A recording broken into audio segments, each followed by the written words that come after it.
પ્રસંગ સાંભળજો, નાનકડો મને ગમે છે. રામના નામનો શું તાકાત છે, રામના સ્મરણની શું તાકાત છે, એટલે મને ગમતો આ બહુ સરસ પ્રસંગ છે. જૂના જમાનાની વાત છે.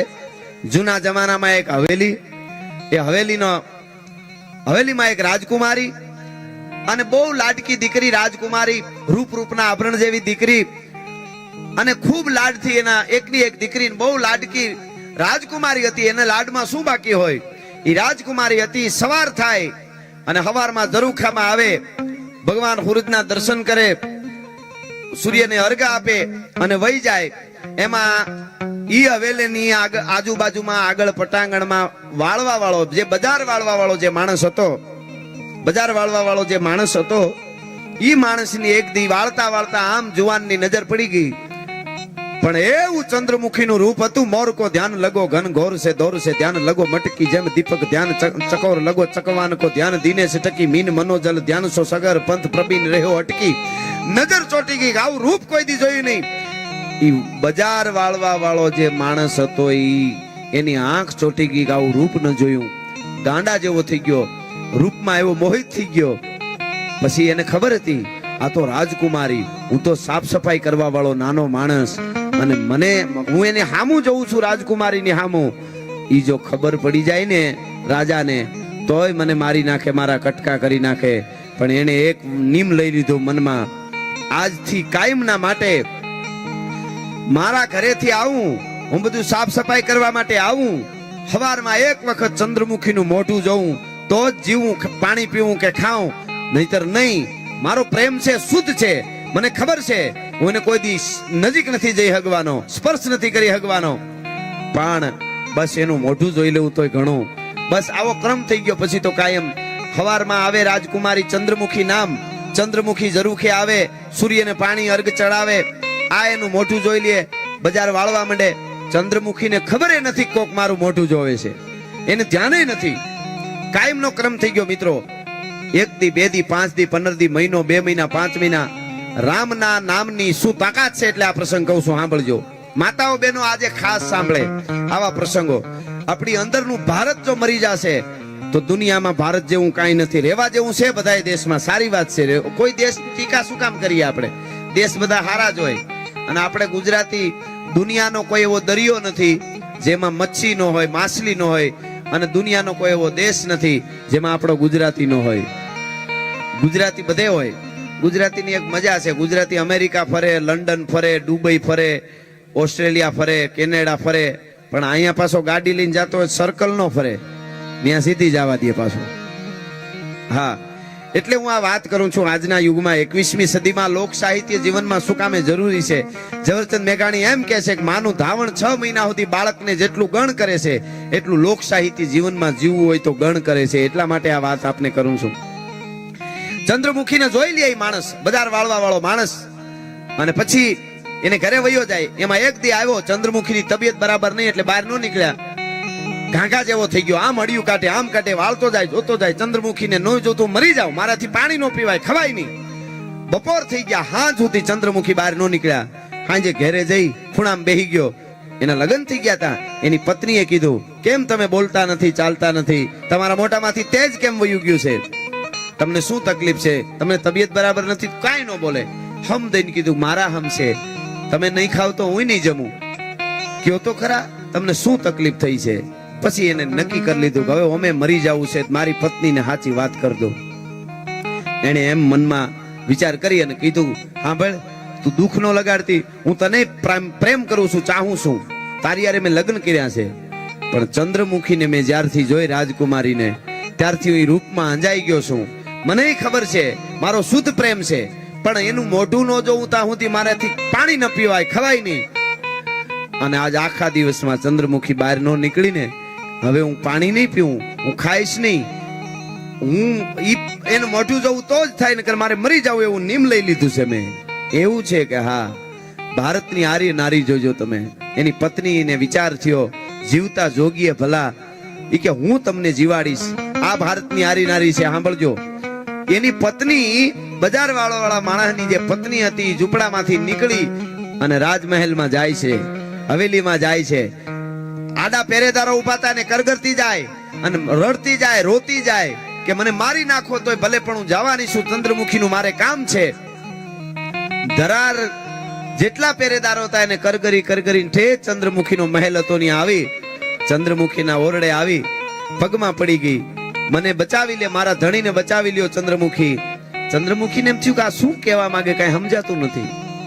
બચાવી લ્યો એટલે શું થયું તારા ધણીને? આખી વાત કરી કે મને મારી નાખ્યું હોય તો મારી નાખો, મારો પતિ 6 મહિનાથી તમારું મોઢું જોઈને પાણી પીવે છે, તમારા રૂપમાં અંજાઈ ગયો છે, મને ખબર છે આ ખબર પડે શું દિશા થાય, પણ તમે મને મારી નાખો, મારા પતિને કાંઈ ન કરતા. ચંદ્રમુખી તો કુળવાન દીકરી હતી, બે બાવડા જાલીને બાઈને ઊભી કરી લીધી અને કીધું ઘરે તારા પતિને મારે નથી મારવો, મને ખબર નથી તારો પતિ મારા સામું જોતો હોય છે, હું તો સૂર્યને અર્ઘ આપવા માટે જાતી. પણ સાંભળી લે, હું એક વાત કહું એ માનીશ કે હા? શું? તારા પતિને જઈને એમ કે તારું જે કામ છે એ કર્યા કર, પણ કામ કરતા કરતા માં હું મોઢું દેખાડું કે ન દેખાડું? તારા પતિને કે કામ કરતા કરતા એક કામ કરવાનું, રાત દિવસ સવાર સાંજ ઊંઘ ઉડે ત્યારે, બાકી કામ કરતા કરતા કામમાંથી જો વખત મળે તો બેહીન કલાક રામ રામ રામ રામ રામ રામ રામ રામ રામ રામ માળા જપવાની. રામ સિવાય ને કઈ દેખાવું ન જોઈએ, હું નહીં. 6 મહિના સુધી રામ રામ કરે તારો પતિ, 6 મહિના પૂરા થાય તો રથડો જોડી અને હું પોતે મારો રથડો જોડી અને તારા ઝૂંપડા સુધી તારા પતિને મોઢું દેખાડવા આવીશ. જા, તારા હું તને વચન આપું છું ચંદ્રમુખી. બસ બાઈ રાજી થઈ ગઈ કે મારો પતિ બચી જાહે.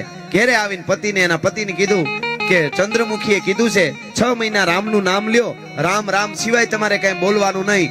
6 મહિના પૂરા થાય ને એટલે ચંદ્રમુખી અહીંયા આવશે.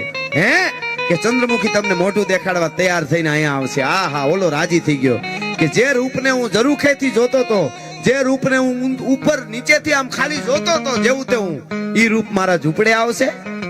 લાગી ગઈ ભાઈ, લાગી જાય તો થોડાકમાં લાગી જાય એટલી જ વાત છે, બાકી આખી જિંદગી રેડ્યું નાખે મેળ ન પડે. એને લાગી ગઈ અને એને સમરણ ઉપાડ્યું રટણભાઈ. રામ રામ સીતા રામ રાધે શ્યામ ભજમન જાનકી ભરથાર કેવલ જાનકી કીર્તાર ઠાકર મેર પર્વત ઠામ સીતા રામ રાધે શ્યામ. એક જ રટણ, કાંઈ કામ કરતા કરતા રામ રામ રામ, બીજી વાત નહીં. છેલ્લે તો કામ ઓછું કરી નાખ્યું, ભજન ને વધારી દીધું. મિત્રો, ચંદ્રમુખીએ કીધું તું 6 મહિના તારો પતિ રામ રામ કરે એટલે હું આવીશ. 6 મહિના પૂરા થયા. 6 મહિના પૂરા થઈને હવાર થઈ, અહીંયા ચંદ્રમુખી 16 શણગાર સજી તૈયાર થઈ રથમાં બેહી અને નીકળે છે હવેલીમાંથી. અહીંયા ઝૂંપડામાં ખૂણે બેઠો બેઠો હાથમાં માળા નોલો માણા બજાર વાળવા વાળો છે, એની પત્ની ઘરમાં કામ કરે છે અને આ તો બસ રટણ લાગી ગયું. રામ રામ રામ, હે દશરથના દીકરા, મારો બાપ અવધ નરેશ, રામ રામ રામ રામ રામ માળા ફરે છે. એમાં રથમાં આવ્યો ફળિયામાં, જાપે રથ ઉભો રહ્યો, ફળિયામાં હળી કાઢીને ચંદ્રમુખી આવી. પણ ચંદ્રમુખીએ ડગલા દીધા. શું એનું રૂપ હતું સાહેબ! ચંદ્રમુખીનું જે રૂપ હતું, આમ કામ ને ત્રાઠી મૃગલી હોય એવા નેણ, હુલંબી કોઈ કાચની પૂતળી હોય, ઉગતો આંબો હોય, રાણીનો કોળંબો હોય, ભાદરવાનો તડકો હોય, જૂની વાડીનો ભડકો હોય, હકેલી મુઠ્ઠીમાં હમા આય અને ઉડાડો તો આપમાં જાય, ઉગમણો વાવાય તો આથમણી નમે, ઓતરાદો વાવાય તો દખણાદી નમે અને ચારે દસોના વાવાય ભાંગીને ભૂકો થઈ જાય એવી થોડી થોડી માટીની ઘડેલી કોઈ પૂતળી હોય, એવું જેનું રૂપ હતું ચંદ્રમુખીનું. આખડિયું અણિયાળિયું સરથી પાહરિયું, જેના હામી નોંધ્યું એની કાળજ હોહરિયું, એવી રૂપવાન ચંદ્રમુખી ફળિયામાં આવીને ઉભી રહી. જે માણસ ચંદ્રમુખીને મોઢું જોવા વાળો હતો એની પત્ની જોઈ ગઈ ચંદ્રમુખીને, એ હળી કાઢીને ઝૂંપડામાં આવી કે અરે રે તમે જુઓ તો ખરા, તમે માળા મૂકો, હવે રામ રામ કરવાનું મૂકો. ચંદ્રમુખી પોતે આવ્યા તમને મોઢું દેખાડવા. જો આપણા ફળિયામાં ઊભી રાજકુમારી ચંદ્રમુખી આવી, તમે કેમ સમજતા નથી? તમે જવાબ તો આપો. ચંદ્ર એક જાણે આકાશનો ચંદ્ર હોય એવો બીજો ચંદ્ર આપણા ફળિયામાં આવીને ઊભો છે. તમે આવો, દોડો, ચંદ્ર આવી ગયો આપણા ફળિયામાં. અને મિત્રો, તેથી ભારત વર્ષનો એ જવાન બજાર વાળવા વાળો જે ચંદ્રમુખીને એક દી મોઢું જોઈ અને ચાહવા મીડ્યો તો મરવા તૈયાર થયો તો ઈ બજાર વાળવા વાળો 6 મહિના રામનું નામની માળા કરીને એ આંખ બંધ ને રામ નામની માળા ફરતી હતી. એની પત્નીએ કીધું કે આપણા ફળિયામાં જાણે ચંદ્ર ઉભો છે, જુઓ કેમ તમે નથી આવતા? તેથી માળા ફેરવતા ફેરવતા કીધું તું કે એની પત્નીને કે સાંભળ, ચંદ્ર આવી ગયો કે હા, કે ઈ ચંદ્રને કહી દે હવે ચંદ્ર રામ રૂપી સૂર્ય પ્રગટ થઈ ગયો છે. હવે ચંદ્ર ઝાંખવો પડે છે. હવે ચંદ્રની મારે જરૂર નથી. ભલા માણસ 6 મહિના મેં રામનું નામ રેટ્યું છે ને, રામનો ઉદય મારા હૈયામાં થઈ ગયો. હવે ચંદ્રમુખીને કહે તું રામનું ભજન કરજે. હવે મારે તારું મોઢું નથી જોવું. હવે મને રામ પ્રગટ થઈ ગયો છે. આ દેશની દીકરીઓ એવી હોય કે જે રૂપમાં પાગલ થઈ જાય. કોઈ પર સ્ત્રીને પ્રેમ કરવાનું હોય, એને બાનું ચડી જતું હોય, એમાંથી માળા પકડાવીને એને રામના નામને રસ્તે ચડાવી દે તો રામમય બનાવી દે. એ આ દેશની દીકરીઓની તાકાત છે અને એ ભગવાન રામના નામની તાકાત છે. જે માણસ ચંદ્રમુખીને મોટા જોવા હારું તલખતો હતો, એને કહી દીધું કે હવે રામ પ્રગટ થઈ ગયો, હવે ચંદ્રની મારે જરૂર નથી. એ ભગવાન રામની પ્રતિષ્ઠા છે.